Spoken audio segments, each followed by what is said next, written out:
team. Thank you, Courtney. If you would, take your Bibles and turn to the Gospel of Mark, chapter 13.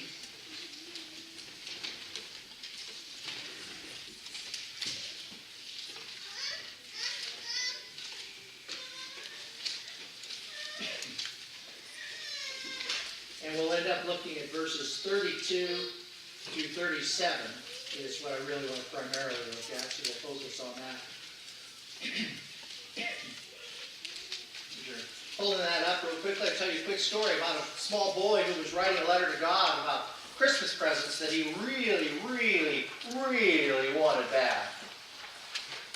And so as he's writing the letter to God, he says, God, I want you to know that I have been good for 6 months now.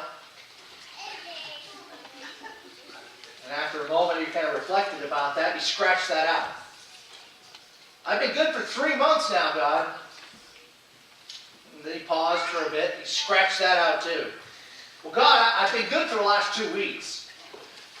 And he paused and thought about that, crossed it out, got up from the table, went over to the little crib scene there that was set up with the nativity scene, and he snatched up Mother Mary. And he went over and he started his letter over and he said, Dear God, if you want to ever see your mother again,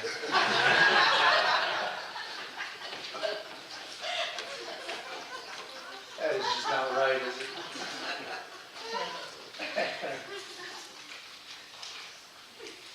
That might tie into the message, but I really liked it, so I wanted to share it. Verse 32, let's pick up with that if we could.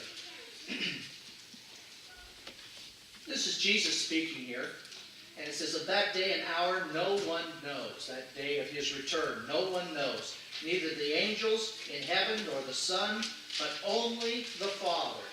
Take heed, watch, and pray, for you do not know when the time is.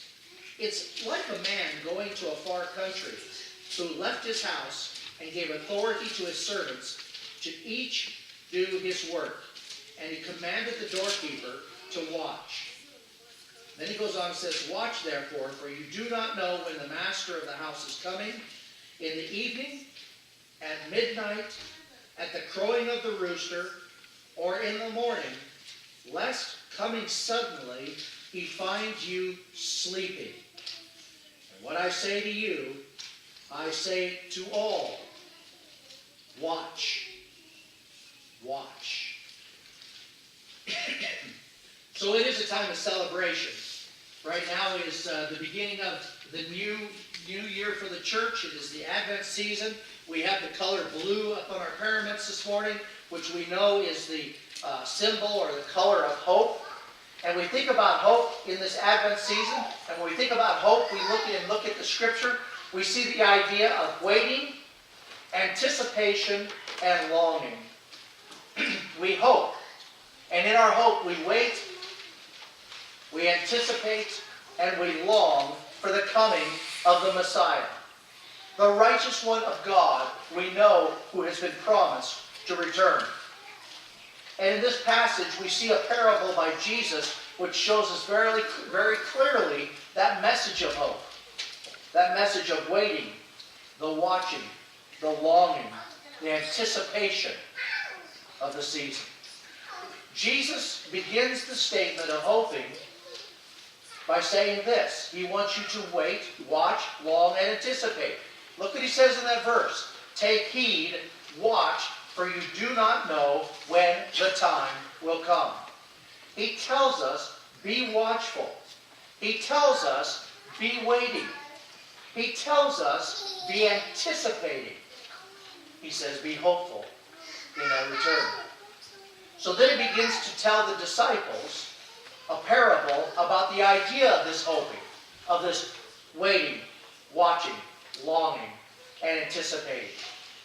He gives a parable, short parable, but it has a lot of powerful truths built into it. He tells his disciples, he says, it's like, or it's in comparison to this story. So he says, it's like a story. And he says it's like a man going on a journey. This man goes on a journey and he puts servants in charge of the house. And he tells each one to do their duty. Those who care for the house, they're supposed to be vigilant in their duties. And he commands the doorkeeper to watch day and night so that the door may be opened for the master when he returns. So we see even in there the idea of watching and the waiting and the anticipation and the longing built into that. And Jesus then gives a final warning there, and he says, watch therefore, for you do not know when the master is coming. In the evening, at midnight, or the crowing of the rooster, or in the morning, lest come suddenly, he finds you sleeping. Notice those phrases there. In the evening, at midnight, at the crowing of the rooster, or in the morning. And we're going to talk about those in just a moment. But he says, lest he find you sleeping. Sleeping here, we've looked at sleeping in other contexts in the scripture, but the word sleep here,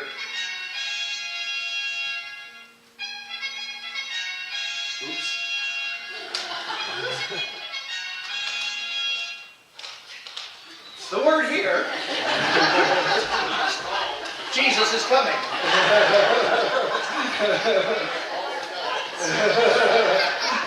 Are you ready? Jesus coming, he puts here, is telling us that he is going to ascend into heaven. And he's going to come again. And he lays that out for them. He puts that before them. And he makes it very clear that they are to be ready at any time, all the time.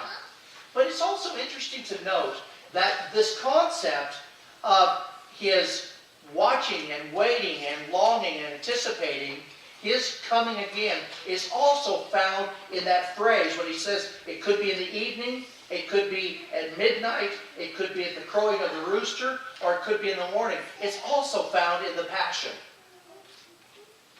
Because the foreshadowing of it is there. Look what he says here. He says the master says he could come in the evening. And in the very next chapter, Mark tells us it was evening when Jesus ate his last meal with the disciples. And that's where he said to one of them, someone will betray me. But somebody was sleeping, and they missed it. Or the master said he could come at midnight.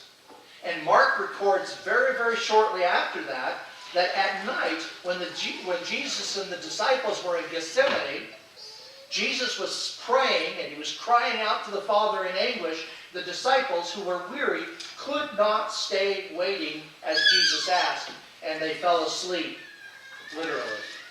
And he said, could you not watch for 1 hour? Jesus said, perhaps he will come at the crow of the rooster.